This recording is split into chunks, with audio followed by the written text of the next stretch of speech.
திருவந்தனையைச் சேர்ந்த குழந்தைவேல் நாடார் அவர்களும் கீதாராணி அவர்களின் அன்பு புறத்தானே நாமளுக்கு அள்ளிப்பணம் கொடுத்து ஆதரிக்க வேண்டும் என்று 51,00,000 கோடியாக அள்ளி கொடுத்து உள்ளார்கள்.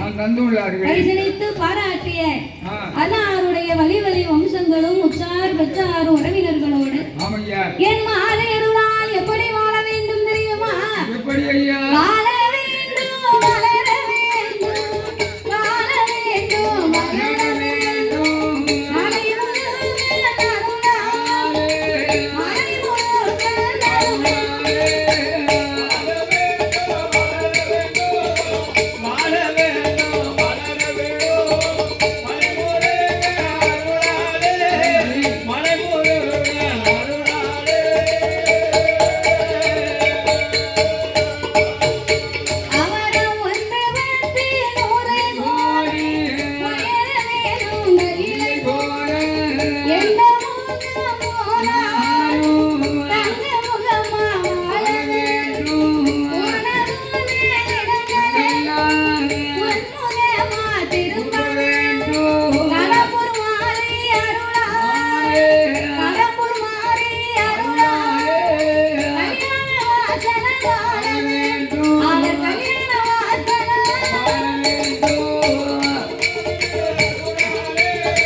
அப்படியாகவே இருக்கும் போது அந்த நாகலோகத்தை ஆண்டு வரக்கூடிய இந்த நாகராஜருக்கும் நாகக்கன்னிக்கும் பிள்ளையில்லா கவலையாகப்பட்டது இருக்கும் போது திடீர்னு ஒரு நாள் இந்த நாகக்கன்னி இடத்திலே நாகராஜன் சொன்னார், அடியே நாகக்கன்னி, எப்ப பார்த்தாலும் உள்ள வேணும்னு கவலைப்பட்டுக்கிட்டு இருக்கேன். அதுக்காக நான் ஒரு யோசனை சொல்லுகிறேன் கேளு. நாம பெற்று எடுத்தாத்தான் பிள்ளையா? நம்ம கிட்ட எவ்வளவு மண்ணு மனை பொண்ணு பொருள் இருக்கு, அத்தனையும் வச்சு நமக்காக ஒரு பிள்ளைய நாம காசு கொடுத்து ஒரு பிள்ளைய வாங்கி வளர்த்துக்கிட்டா என்ன அப்படின்னு நாகராஜன் சொல்ல நாகக்கண்ணிக்கு பிடிக்கல. அண்ணா, நாம எவ்வளவுதான் பணம் கொடுத்து நம்ம பிள்ளைய வாங்கினாலும் நாளைக்குள்ள அந்த பிள்ளையால நமக்கு மதிப்பு இருக்க போகுதா? என்ன நடக்கும் தெரியுமா? தெத்தே கோரே பிள்ளை வாங்கி, தெத்தே கோரே பிள்ளை வாங்கி, பிள்ளை வாங்கி தேவதினை கொண்டு வாங்கி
சேட்டை பண்ணும்போது நம்ம கையால ஒரு அடி அடிச்சாலும் மறுபடியும் அம்மா நம்ம கிட்ட வந்து நிக்கும். ஆனா தான் வராத பிள்ளையை நாம வளர்க்கணும் அப்படின்னா விவரமான பிள்ளையா இருந்தா அடிக்கணும்னு கையை வாங்கணும்னு வைங்க, அந்த பிள்ளை நம்மளை பார்த்து கேட்கும். என்ன பெத்தவனா இருந்தா நீ அடிப்பியா, உன் வயசுல நான் பிறந்திருந்தா என்ன கையை வாங்குவியா அப்படின்னு நான் கேட்கும் இல்லையா? அதனால் தான் பிறகும் பிள்ளை தன்னோடு பிறக்க வேண்டும் பிறவி என்று சொல்லுவார்கள். அப்படி தன்னோடு பிறந்தாத்தான் அது உறுத்தா இருக்குமா. அதனால் மன்னா நம்ம பிள்ளை இல்லாம இருந்தாலும் அப்படி ஒரு பிள்ளை நமக்கு வேண்டாம்.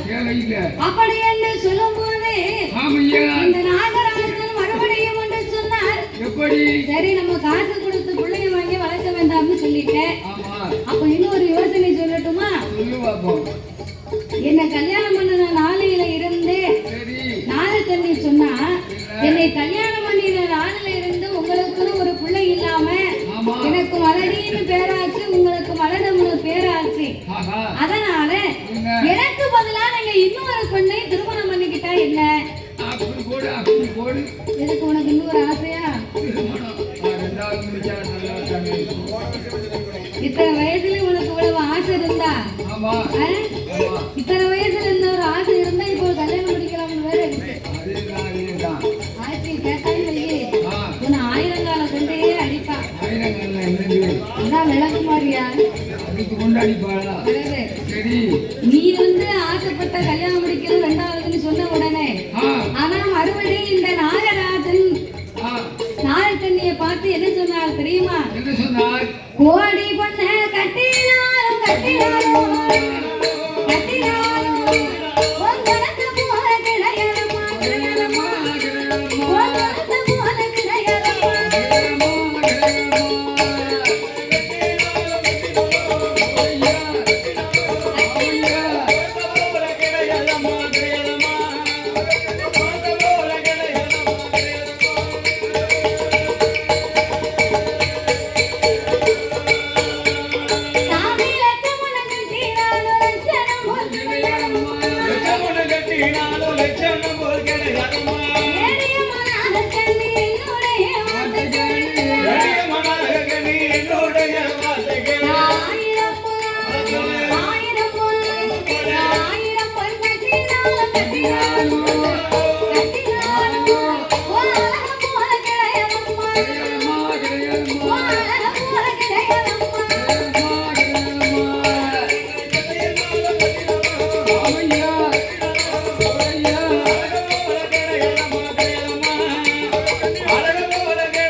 எத்தனை மண்ணை கட்டினாலும் உன்ன மாதிரி வருமா? 1000 மண்ணை கட்டினாலும் உன் அழகுக்கு ஈடாகுமா நாகக்கண்ணி? அப்படி என்று அந்த நாகராஜன் சொல்ல, நாகக்கண்ணியானவள் கணவனிடத்தில்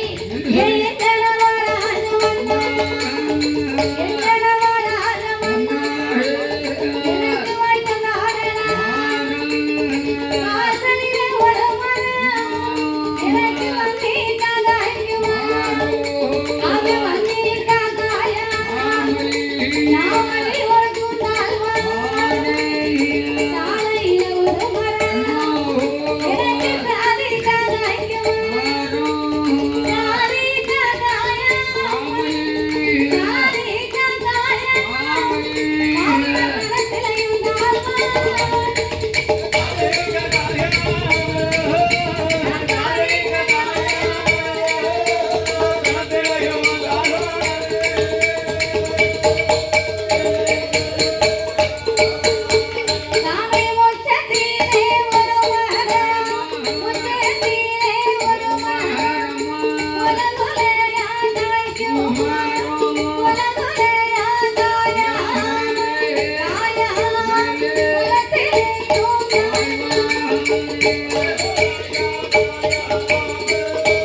இருப்பார். தாய் தான் குடி இருக்கணும்.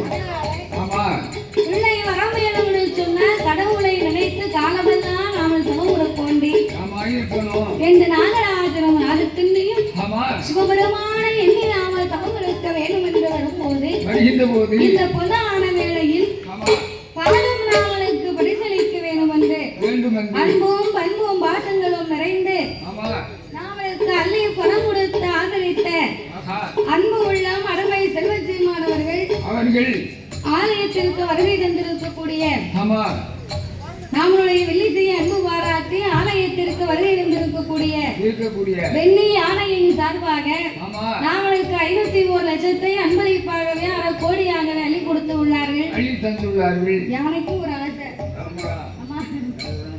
நாமளுக்கு பரிசளித்து பாராட்டிய அன்பு உள்ளங்கள் அருமை அண்ணாரவர்கள் இறைவனுடைய அருளாலே வாழ வேண்டும், அவர்கள் வளர வேண்டும்.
அப்படியாக இருக்க நாகராஜனும் நாகக்கன்னியை பெண்கொடியாலும் பிள்ளைக்காகவே நாமல் பெருந்தவங்களை இருக்க வேண்டும் அல்லவா என்று நாகராஜனும் நாகக்கன்னியின் நவமுறுக்க நினைக்கும் போது அவன் தான் நாகக்கன்னி சொன்னா பிள்ளை இல்லைன்னு கவலைப்பட்டு சாப்பிட்டே அநேக நாளாகி விட்டது வந்தா பிள்ளை இல்லாத சாதம் எனக்கு புறமா தோணுது, மகளை இல்லாத சாதம் எனக்கு வருந்தா தோணுது.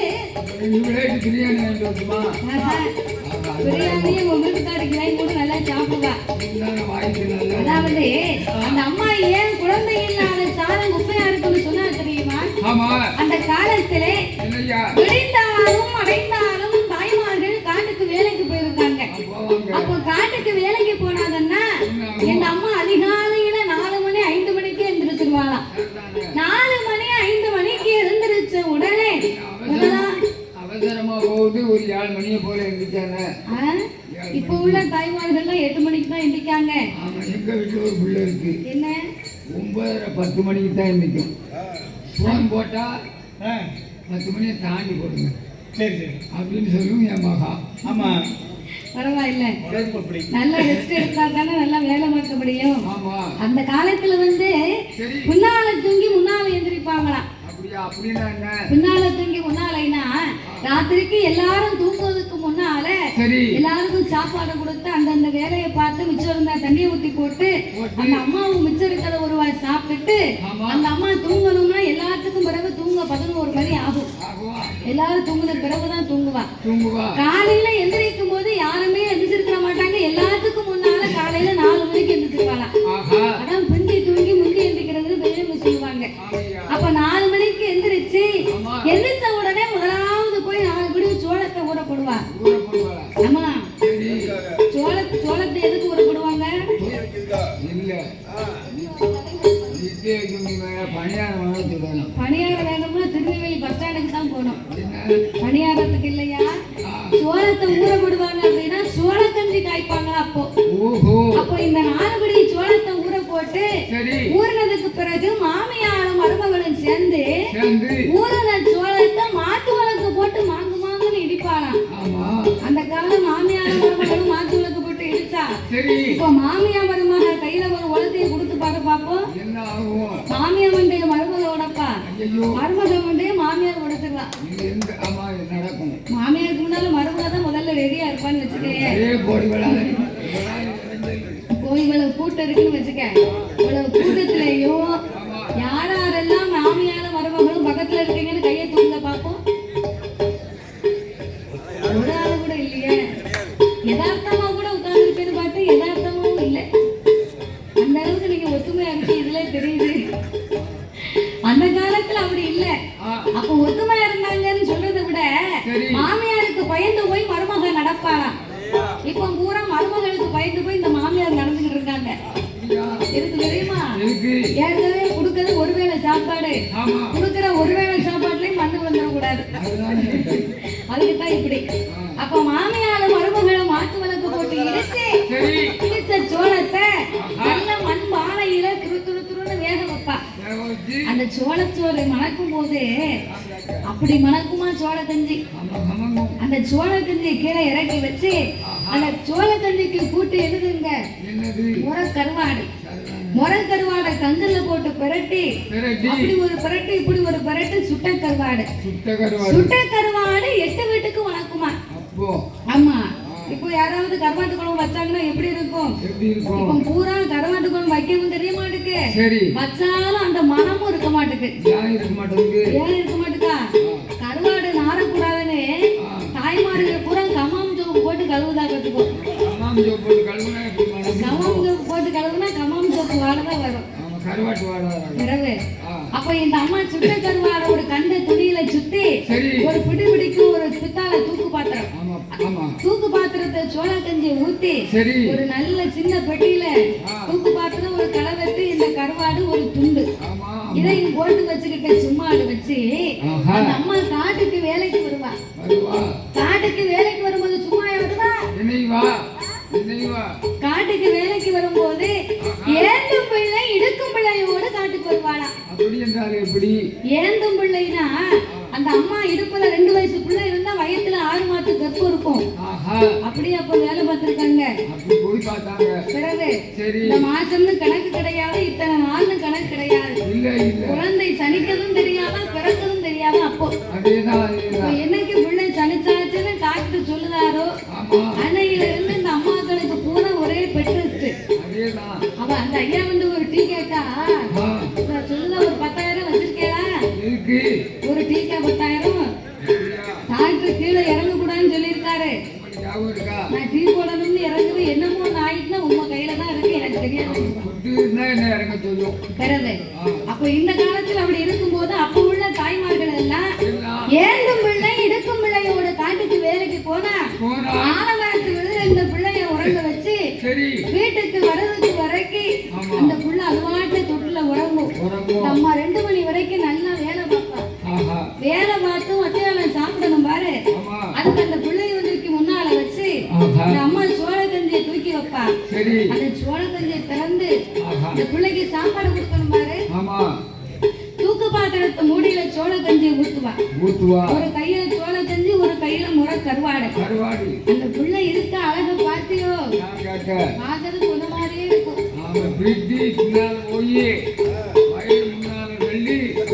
தலைமுடி வேற நல்ல வளர்ந்து ரொம்ப அதாவது சவல புள்ள வந்து அப்படித்தானே இருக்கும். அந்த பிள்ளைக்கு தலைமுடி வெட்டி இருக்க மாட்டா. வருஷத்துக்கு ஒரு மொட்டை போடுவாங்க இருக்க முடிக்கு. அப்போ இப்போ இருக்க நாகரிகம் வந்து அந்த காலம் கிடையாது. மேல போடுறதுக்கு மேல் சட்டை கிடையாது. இடுப்புக்கு ஒரே ஒரு டவுசர் போட்டிருப்பா. அதுவும் காக்கி டவுசர். அதுல 24 ஓட்டை இருக்கு மாட்டுக்கும்.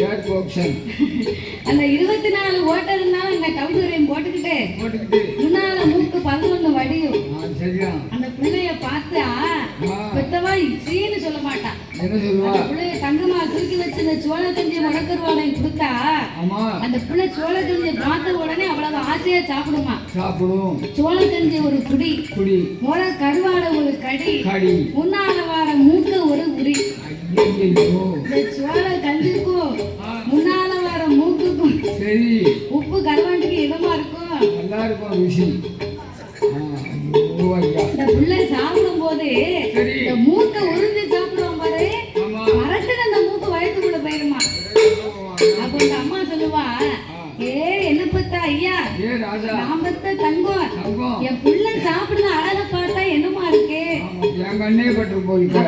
புளிய தூக்கி மடியில வச்சு அந்த அம்மா கொஞ்சம் சாப்பிடுவாளாம். ஆமா அதான் காக்கைக்கும் தன் குஞ்சு பொன் குஞ்சு இருக்கான். சொல்வார்கள். நம்ம பெத்த பிள்ளை எவ்வளவுதான் அசிங்கமா இருந்தாலும் ஆமா பெத்தவ விட்டு கொடுப்பாளாயா? கொடுக்க மாட்டாங்க. கொடுக்கவே மாட்டா. ஆமா இதே போல பக்கத்திலே பிள்ளை இல்லாதவ அம்மா அந்த அம்மா வேலைக்கு வந்திருந்தா அவன் மனசுல நினைப்பாளாம், எப்படி நமக்கு இப்படி ஒரு பிள்ளை இருந்தா நம்ம பார்த்து ரசிக்கலாமே ஆமா அப்படின்னு கொண்டு வந்த சாதத்தை குப்பையில தட்டிட்டு சரி வாக்கு வாக்கு புலம்பிக்கிட்டே வீட்டுக்கு போவான்.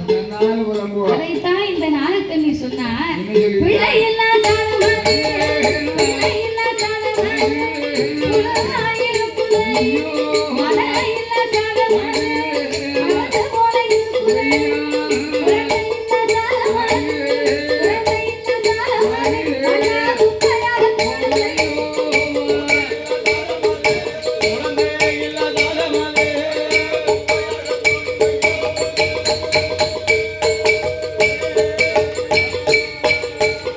ஏனே நாகக்கண்ணி சொல்லுவோம், நாகமுடி ராஜமான், அஞ்ச வெண்ட மலையவே, அஞ்ச வெண்ட மலையவே, அருந்தவள உனக்குவே, ஆண்டவனார் அருளால், ஆண்டவனார் அருளால், அருந்தவமும் இருக்கவே.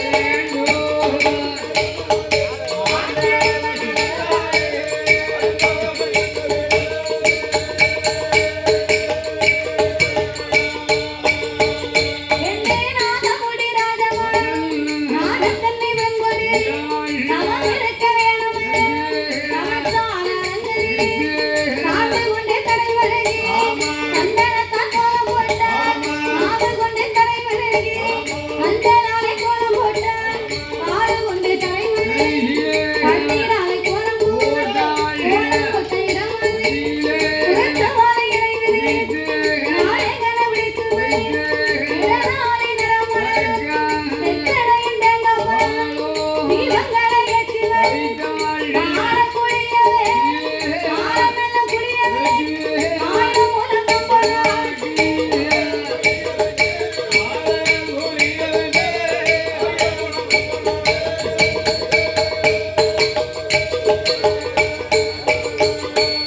சாந்து கொண்டு தலைவருகே, சந்தனத்தால் கோலம் போட்டார்கள், ஆமையா தவச்சாலை அலங்காரம் செய்து, ஆமா ஆழக் குழிய வைத்த ஆயிரம் முழம் கம்பத்தை நாட்டி, நாட்டி கம்பத்திற்கு மேலே தகுந்த தவ பொருட்களை எடுத்து வைத்து, ஆமையா கடைசியாகவே கோழி முட்டை வைத்தார், ஒரு குண்டு ஊசியை நாட்டினார். நாட்டினார்கள். கோழி இந்த கோழி முட்டை எதுக்கு வைப்பாங்க? ஆம்லேட் போடுறது இல்லைன்னா ஒன் சைடு போடுவாங்க. தவமறுத்து போறவங்க ஆம்பாயில் போட்டு சாப்பிடுவாங்க போயிருப்பாங்க.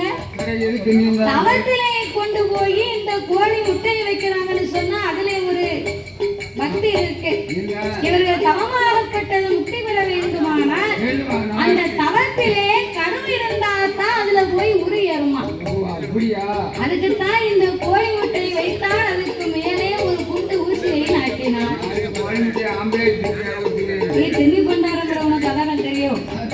அப்படி ஊசி முனையின் மேல் தன்னுடைய நாவை ஊன்றி ஆமா நாசி அடக்கி ஊசி தவங்களை செய்து வருகிறார் அல்லவா.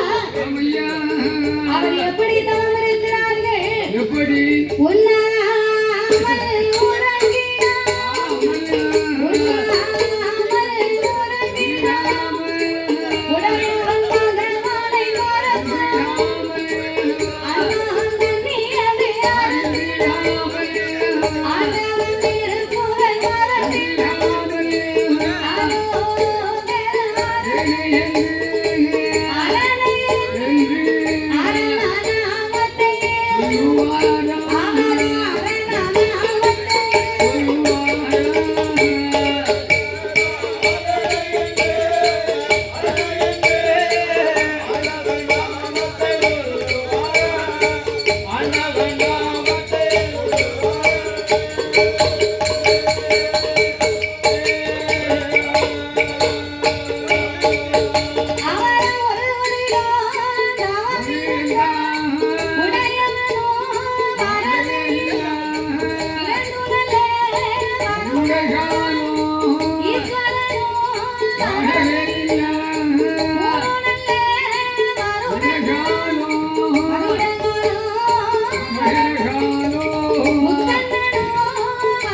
வரவும் இல்லையே.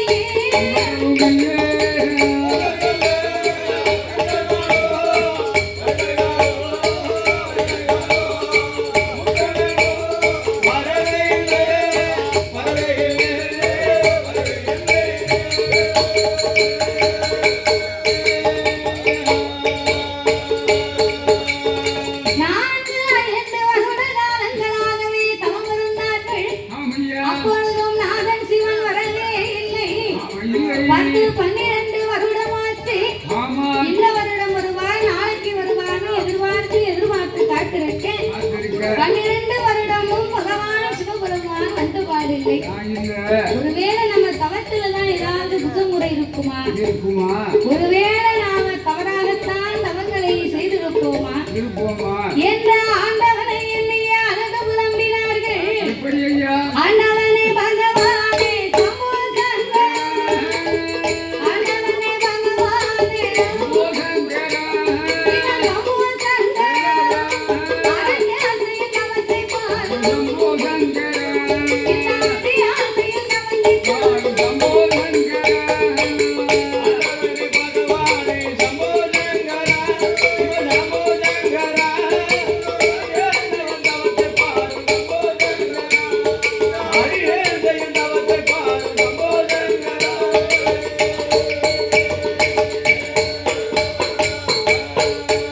சாமி ஈஸ்வரனே, ஈஸ்வரனே, ஈஸ்வரனே இறையோனே, இவன் சம்போ சங்கரா, ஏழை செய்யும் தவத்தை பாரு, இந்த ஏழை செய்யும் தவத்தை பாரு.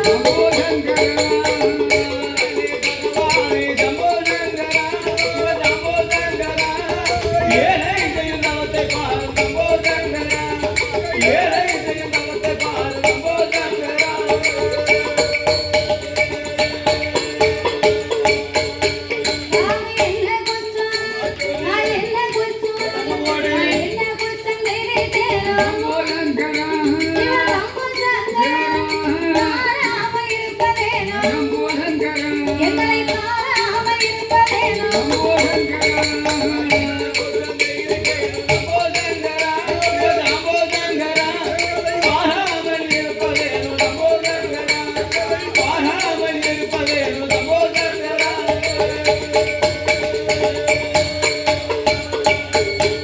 அவர தவமிருந்து வாரபோது, ஆனாதே கைலாசம், அங்கே ஆளுகையா ஆசையுடையா, அங்கே அகராதே கைலாசம், ஆதி கைலாசம், அங்கே அகண்டிய பிள்ளையா.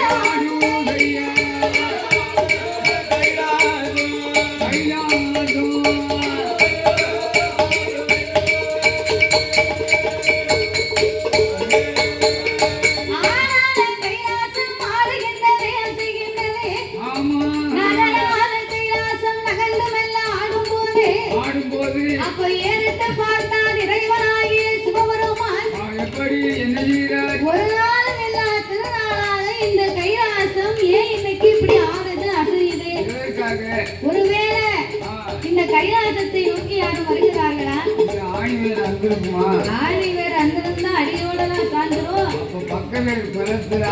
சிவபெருமான் தன்னுடைய ஞான திருஷ்டியினால் அறிந்து பார்த்தார். அப்பந்தான் ஆண்டவனுக்கு நாகராஜன் நாகக்கண்ணியினுடைய தவங்களை கண்டு, நாகராஜனும் நாகக்கண்ணியும் தவம் இருப்பதை கண்டார்.